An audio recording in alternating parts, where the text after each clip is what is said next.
strategic base. Well, okay, remember now, Zarif is like a close type, so the language and the observation and all the stuff related to the lady that was over here, it could come out very strange. Imam Jamil, Luqman, Musa, that's on that thing that we got.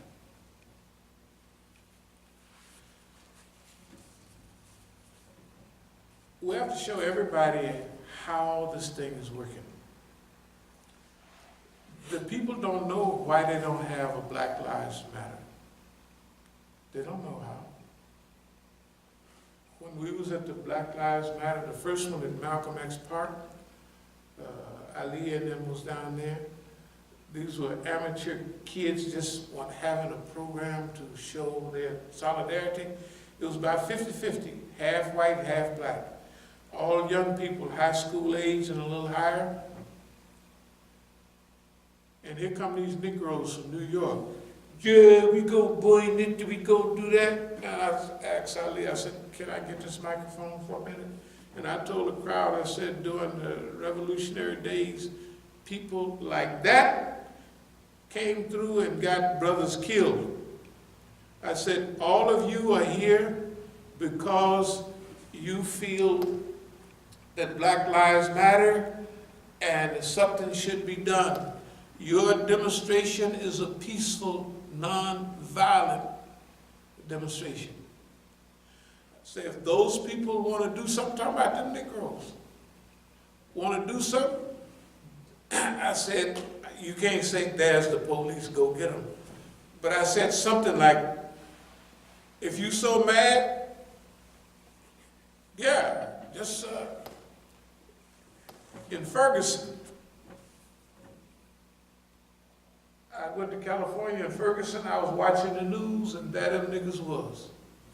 You remember the people in Ferguson were saying, we don't need no outsiders coming in here telling us what to do and how to do it. Them niggas was down there, right out in the street, throwing all kind of stuff. I said, there those niggas are. The agent provocateurs to provoke. If you leave the people alone, if you leave Black Lives Matter alone, they will evolve systematically to take care of what they need to take care of. When they don't, somebody getting in there to ease that big Black Lives Matter demonstration here, I wasn't even going to go until I was listening to WPFW and they were saying, let them speak. Do you remember that? They were saying, let them speak. It was talking about the people of Ferguson. And they had old Sharp and all them other handkerchief-headed niggas on the stage. Right. And they wasn't going to let the people from Ferguson speak. That's right. And when I heard them say they had that old Joe Madison and them clowns, didn't they have them? Yeah. They wasn't going to let the people speak. They was going to sell a line. Right. They said, and I heard it on the radio.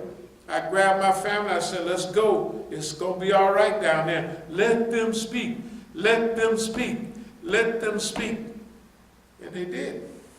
You see, this is the point.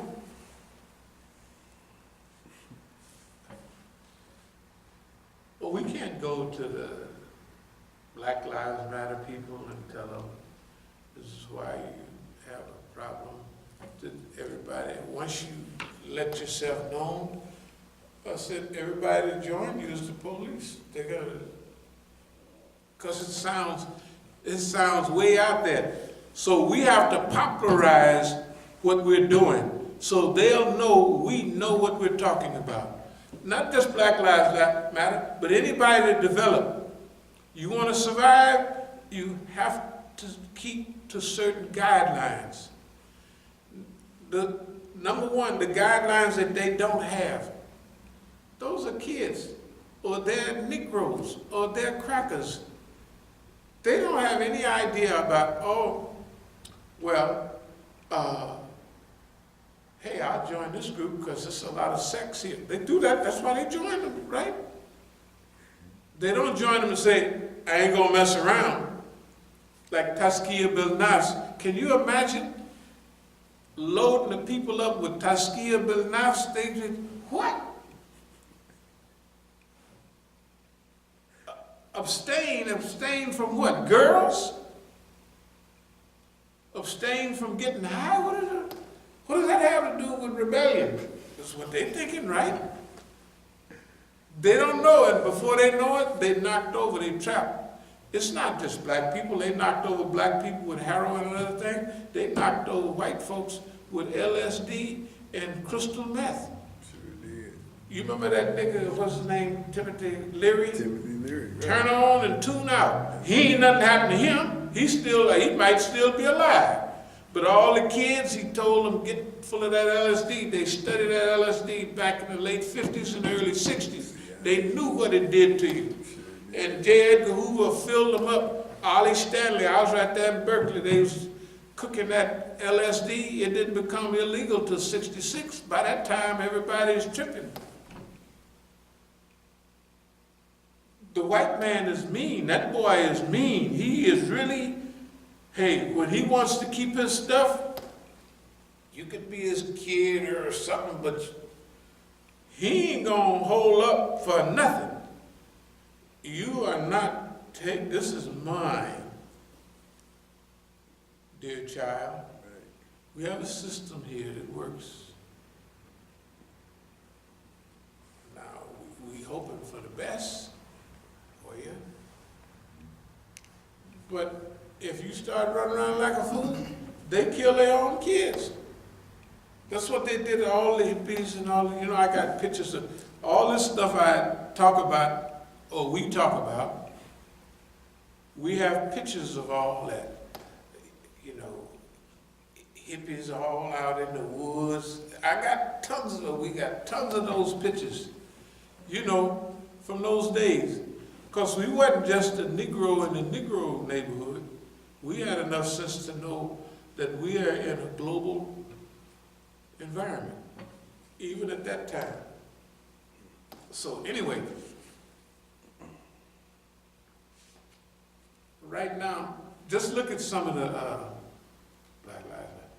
Whatever happened to Marty Bray, or the Negro Imam from Howard? Where's Marty Bray now? He came to do a job, and they pulled him off. He was on the radio every other day, right? And the Negro Imam from Howard, what's his name? Jahari Abdul-Malik. Well, did he find some excuse to leave Darul Hijra or something? I don't know. Yeah, well, he did. It was because of the genital mutilation situation. That sounds like bullcrap to me. It sounds like a bunch of jive. Maybe it's time to go. You did your job. Yeah, there's no more Negroes for you to slay. There's no more Negroes to stop the program. How we don't need you for that no more. There's no more da-da-da-da-da. Goodbye. Goodbye and good riddance. And they accept their jobs. Everybody. We won't say to our manner people and none of those people, we're going to say la tatraba, just like Joseph said. No sense crying over this stuff. We got to now. You feeling bad? Let's get back at them jokers. Not back in a mean way, but let's show them what we're made out of. This is a chance for the Negro to show the people. In fact, this job that has to be done right now, I don't believe anybody can do it but the Negro. If it's to be done. If it's not done, Allah will get another people down the way to do it. I believe that Quran. Exchange, rechange, if we don't do it, the job will be done by someone else at some other time, and Allah's will be done. If you don't go forth, Allah will exchange you with another people. He'll substitute somebody in your place. The job will be done. In the meantime,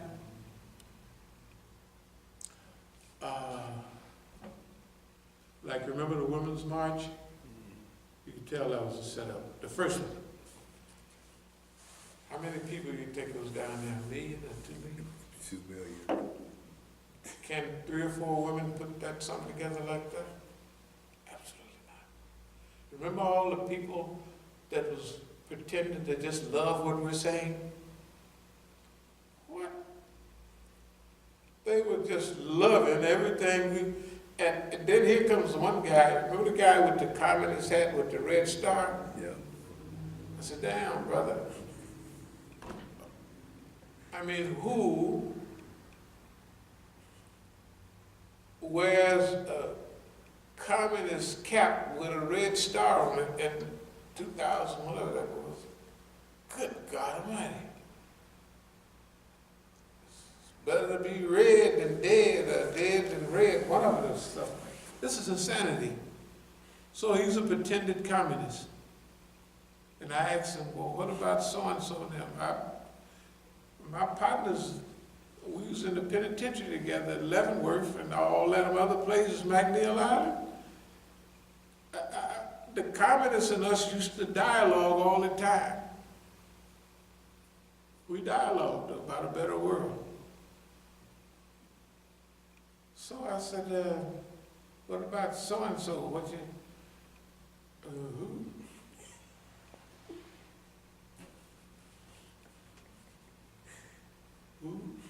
I said, that's all right, no problem.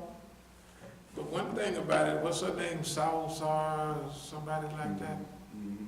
That girl ride around in limousines, don't she? Stuff like that. How in the hell is a Muslim woman, they're gonna make us a hero or a shero? And she and 2, 3 more women gonna put on a 2 million program. I don't believe it. I just don't believe it. Right? I don't believe it. I don't know what's stopping me from believing it, but I don't believe that. Sanctions. Russia, Iran, Venezuela, North Korea. Sanctions are not working like they used to. They cause hardship in Venezuela. But you see, they went down there to mess around. They said, we got to look at another way to do stuff. And the guy told him, Maduro told him, he said, this is not the 19th and 20th century, man. You can't just say you the boss and we're going to fall down and die. But we need writers, transcribers, editors to listen to our stuff and transcribe it, just transcribe it. We need it on a big level because we're not able right now to write as the way we used to.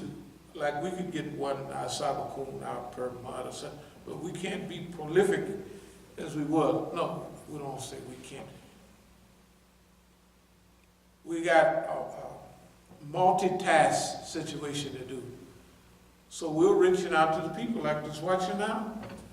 You like what you see? Transcribe it on paper. Send us a copy. Double space it. Send us a copy. Try to edit it.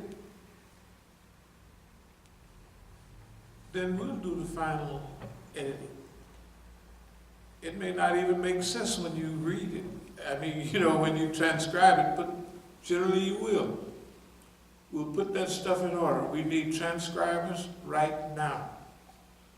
Double space everything and make sure you have the permission to listen to literally all of our recordings. Choose any of them you want and make it your pastime. If 30 or 40 of y'all do it, we'll be on the road. Transcribe that information and send it to, you see the address, 4603 Benning Road, Southeast.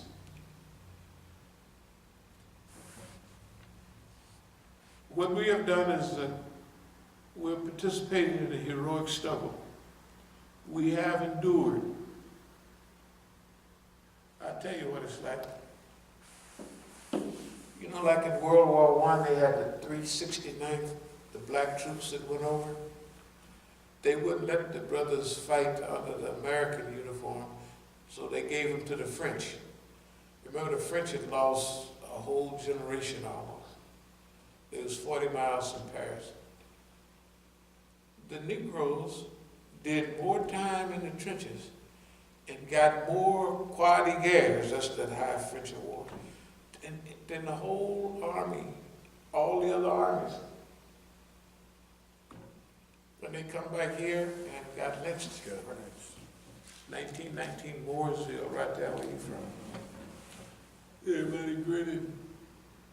The brothers laying their ass, the cross down there, and everybody's grinning. That's what they did to the brothers for fighting for America. We're not mad about it or nothing like that, but we ain't gonna do that. And I say we, so we need transcribers, we need editors. We have already proven it can be done. We don't have to prove nothing. The endurance record, we got that. We already got the endurance record. As-Sabiqun has the endurance record, the performance record. When I say the performance record, if you sanction somebody, you should finish him off, right? Well, we're sanctioned here. We're going on fine. We got stuff with raggedy stuff on the roof. We got this, that. But we are still here. We're functioning. In Oakland, it's the same way. We say the movement starts from the Masjid, the revivalist movement. So when we go back to Oakland, we'll start from the Masjid, right where we was at when we got cracked upside the head. That's all, because that's where the movement starts from. The last few days we've been right in here most of the day, right in the Masjid. Of course, we have to rip and run sometime. But the office is cleared. You can see the stuff in the hallway. We can clear it out for everything, you know. So we believe in protracted struggle. We are not upset or hurt